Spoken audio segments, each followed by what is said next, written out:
Le premier ministre népalais, K.P. Sharma Oli, est tombé, entraînant dans sa chute le plus solide allié de la Chine dans l'Himalaya et le point d'ancrage inattendu de la Russie en Asie du Sud. Que signifie sa défaite pour l'équilibre des pouvoirs dans la région? Lorsque le premier ministre népalais K.P. Sharma Oli a démissionné, après de violentes manifestations, la secousse s'est fait sentir bien au-delà de Katmandou. Son départ a eu des répercussions dans toute l'Asie, notamment sur deux puissances mondiales, la Chine et la Russie. Oli n'était pas un dirigeant ordinaire. Il était considéré comme le défenseur d'un rapprochement avec Pékin et Moscou, souvent au détriment du partenaire traditionnel du Népal, l'Inde. Alors, que signifie sa démission pour la politique étrangère du Népal, pour les projets déjà en cours et pour le peuple népalais? Voyons les choses simplement. Le Népal a beau être un petit pays coincé entre deux géants, l'Inde et la Chine, ce qui se passe à Katmandou ne reste pas à Katmandou. Les événements ont des répercussions sur le commerce, les investissements, la sécurité et même les rivalités mondiales. Le départ d'Oli soulève d'importantes questions. Les projets d'infrastructures soutenus par la Chine vont-ils ralentir? La Russie va-t-elle perdre son point d'appui en Asie du Sud? Et l'Inde et les États-Unis pourraient-ils revenir à la charge pour combler ce vide? Pendant le mandat d'Oli, le Népal s'est considérablement rapproché de la Chine.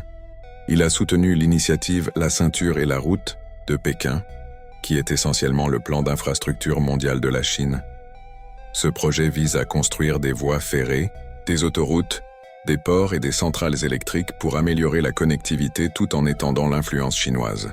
L'initiative est comme une toile géante de routes et de pipelines reliant les pays à la Chine, qui en est le centre. Oli voulait que le Népal soit solidement intégré à cette toile.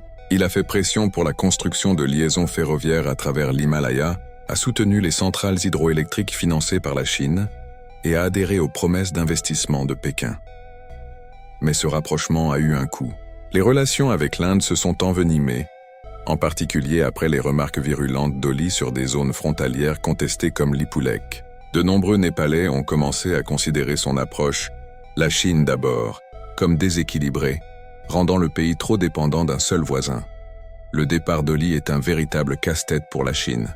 Oli était l'homme de confiance de la Chine à Katmandou. Son soutien personnel a offert une couverture politique à des projets qui n'étaient pas toujours appréciés par les autres partis.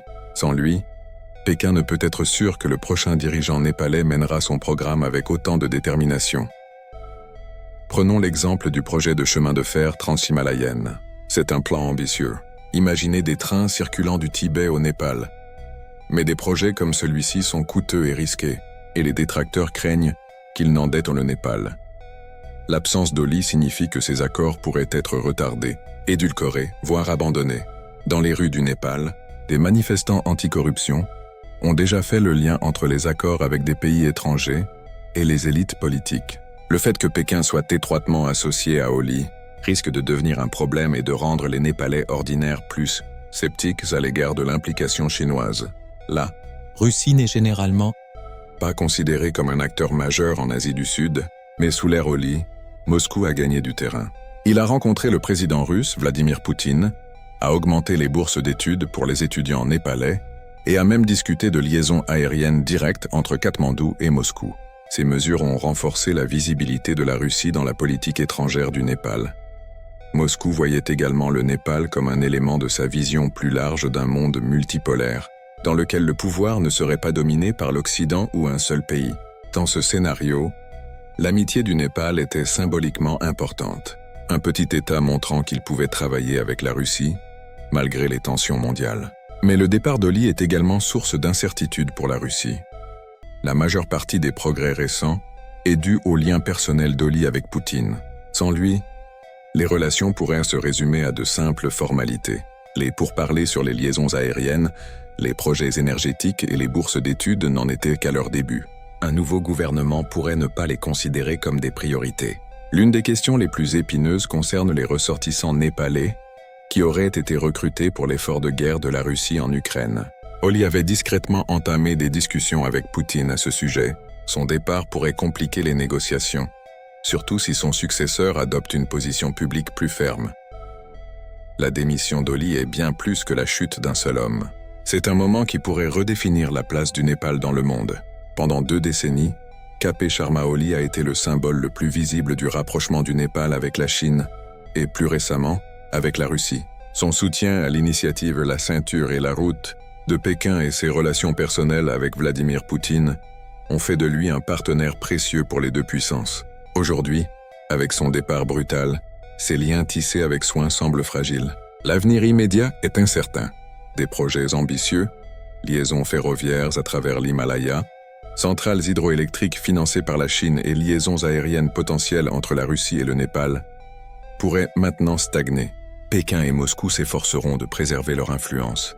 Mais sans la couverture politique d'Oli, les progrès pourraient ralentir ou être réduits. Pour l'Inde, la porte pourrait se rouvrir.